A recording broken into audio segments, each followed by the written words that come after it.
L'aménagement urbain d'aujourd'hui répond aux défis du changement climatique et aux aspirations citoyennes du vivre ensemble. Cela a donné naissance aux écoquartiers. Cette vidéo chemine à travers des regards croisés qui répondent à la question « Un écoquartier, qu'est-ce que c'est et pourquoi la cartoucherie en est un ?»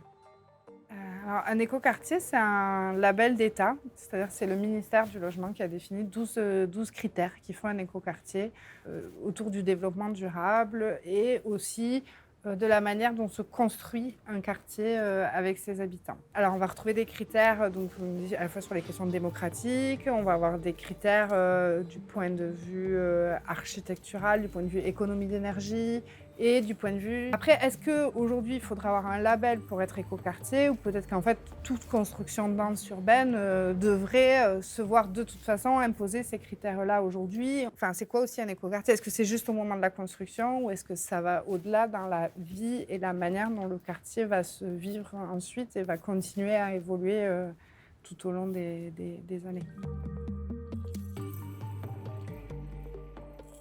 Alors, les écoquartiers sont en théorie une bonne idée, mais dans la pratique, de ce que j'en sais, ils ne répondent pas tout à fait. C'est plutôt ce qu'on appelle le greenwashing, c'est-à-dire qu'on met en place tout un tas de mesurettes au niveau de l'environnement. Et dans les faits, c'est beaucoup d'artificialisation des terres sur les écoquartiers. Donc je sais qu'il y a beaucoup de conflits environnementaux qui ont lieu, des habitants qui luttent contre des écoquartiers, qui n'ont que d'éco le nom.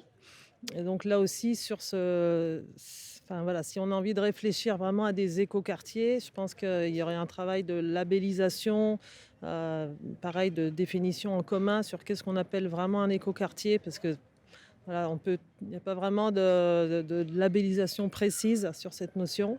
Et donc ça aussi, c'est un enjeu clé qui se réfléchit de manière démocratique, je pense. Un écoquartier, c'est un nouveau quartier qui tient compte des contraintes environnementales que nous impose aujourd'hui, bien sûr, notre actualité.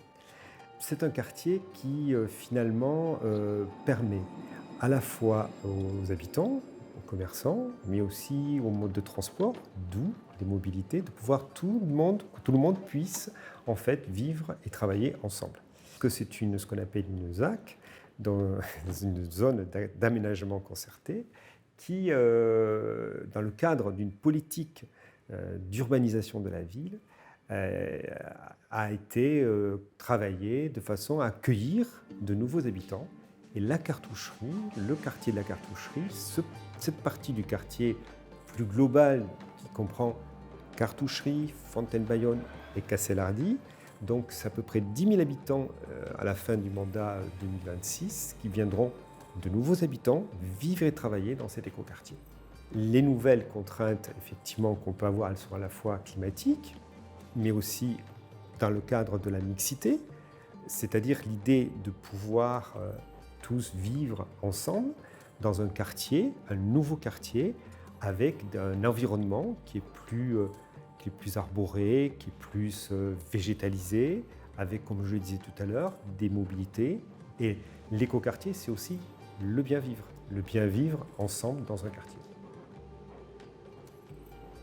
Alors un écoquartier est donc un lieu de habitat où on est dans des principes où l'éco c'est la partie écologique et quartier c'est la partie habitat. Le principe d'écoquartier, c'est un principe où il y a la récupération des eaux de pluie dans 2 lieux spécifiques ici dans le quartier et la récupération aussi de l'eau chaude. C'est aussi cartoucherie dans le sens historique car c'était un ancien quartier où on fabriquait les munitions. Et effectivement, il y a eu tout un travail de dépollution aussi par rapport à l'effet que ça soit un habitat.